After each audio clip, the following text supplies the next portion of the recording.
Okay, welcome everyone. James Parker from jamesparkergolf.com.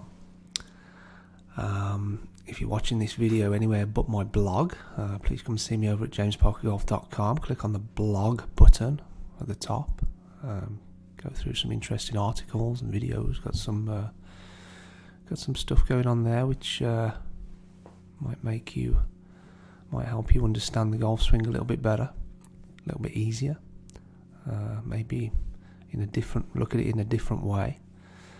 But this video is this was me the other day, just practicing my swing in between. Had an hour or so in between lessons, so I thought I'd get my headphones in and listen to a little Pink Floyd. Working on a few good moves, so I thought I'd shoot a quick little video and talk about it a little bit, maybe help you understand the golf swing a little bit easier, right? So, first of all, I'm really happy with my setup. Nice posture, bent over nicely. It's got some nice sort of hunching in the upper back, in thoracic spine. So what I'm looking for there when someone comes to see me for a golf lesson with regards to their posture is, a little bit of bending down here and then some kind of bending over at the top, right? That just helps you, number one, helps your arms fall down from your shoulders, right?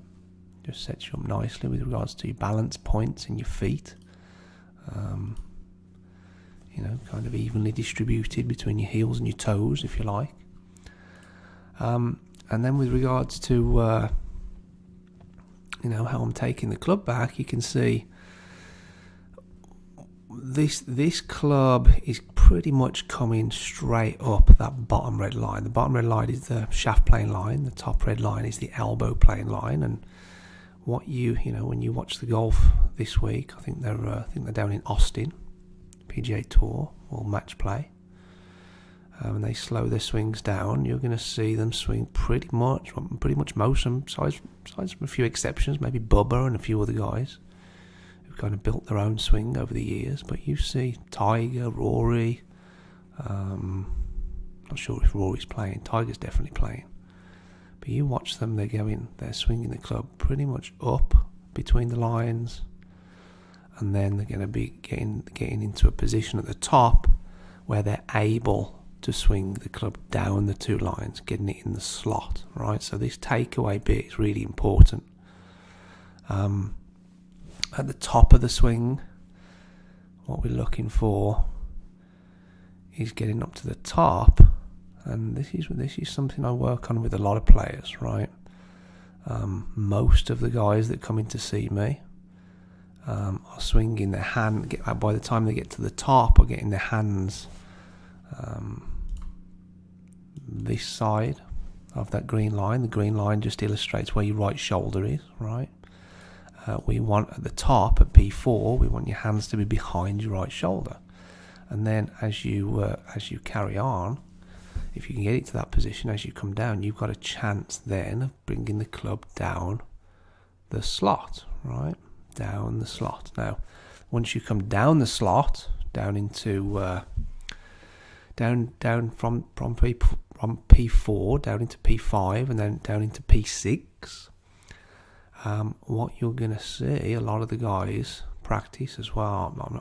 I certainly practice it a lot. Is getting to P6 in a position where your hips and shoulders feel open, right? Feel as though they're turned out the way a little bit. Let me get rid of that. Get rid of that red, that green line maybe. And what we want is to practice coming down and to feel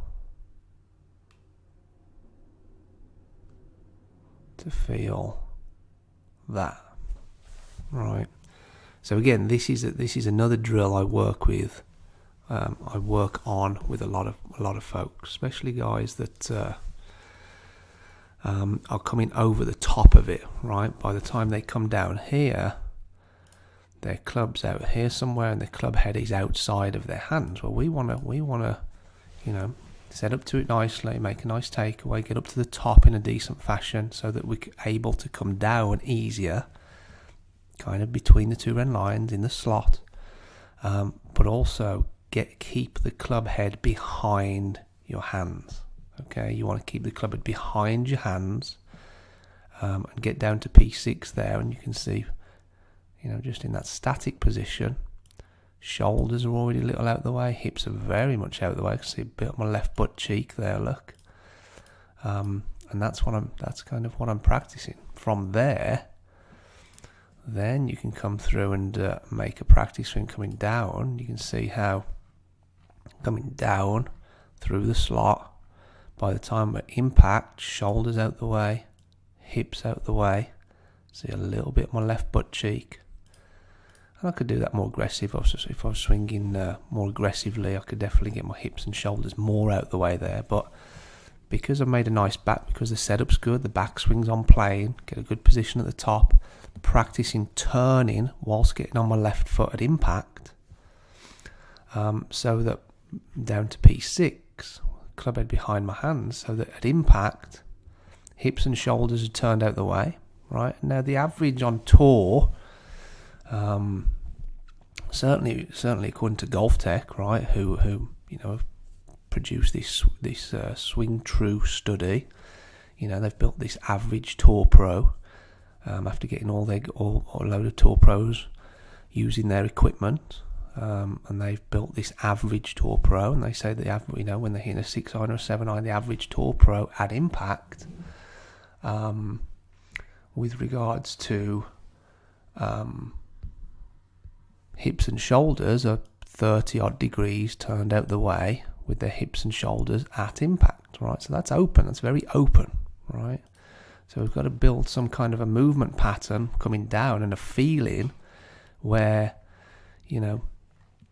we already feel like the hips and shoulders are open coming down to P6, keeping the club head behind our hands, and then even more open at impact, and then that then sets the follow through up, right? And this is key as well. A lot of the guys, some of the good players that come in that I work with, they have a pretty decent backswing, pretty decent downswing, but then maybe because they're not turning hard enough, or they're losing their right arm connection as they come through, and you can see how my right arm's just working inward there, right? My hands are disappearing behind my body. Hands are tracking up the red line, right? So hands are moving up and inward again. Club heads moving up and inward. And a lot of the good players, when they after they hit it, they have their arm pretty straight out here, right? And then the club starts coming out a bit too high through the left shoulder, or maybe just underneath the left shoulder. And 9 times out of 10 from that position, because their right arm's a little disconnected, the club face whips over, right? So you see the toe starting to turn over the heel. What I'm practicing here is keeping the club face very passive. And when I come through, you see how low my hands are down here. Club face, very passive, right? No kind of whip over with that. And this is, generally speaking, the good players, at some point, they're always fighting a hook. So, it's a case of getting the path right, but also controlling the face to path relationship, right? We want to attack it a little bit from the inside for power, but making sure that face doesn't whip over. So what I'm saying is, when you come down into impact, if you're a good player, you've got to make sure your turns are out the way, hips and shoulders 30 odd degrees out the way, right?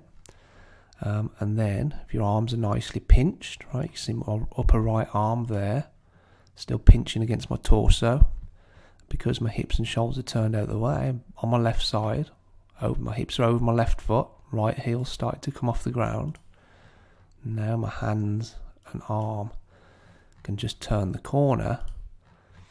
And whenever when you watch these guys, when they hit a little punch shot, a little punch with a pitching wedge, a 9-iron or 8-iron, they're coming out, their exit point looks something similar to that, right? Club face is very passive.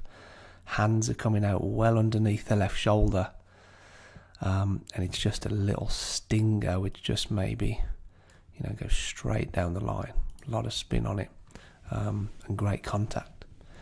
But if you can try and emulate those kind of movement patterns and positions, I think that's really going to help you out with your golf swing. So if you have any questions or comments, by all means, I'd love to hear from you. If you're not watching this on my blog, leave a comment below, down on YouTube or somewhere, and I'll get to it when I can. Thanks a lot.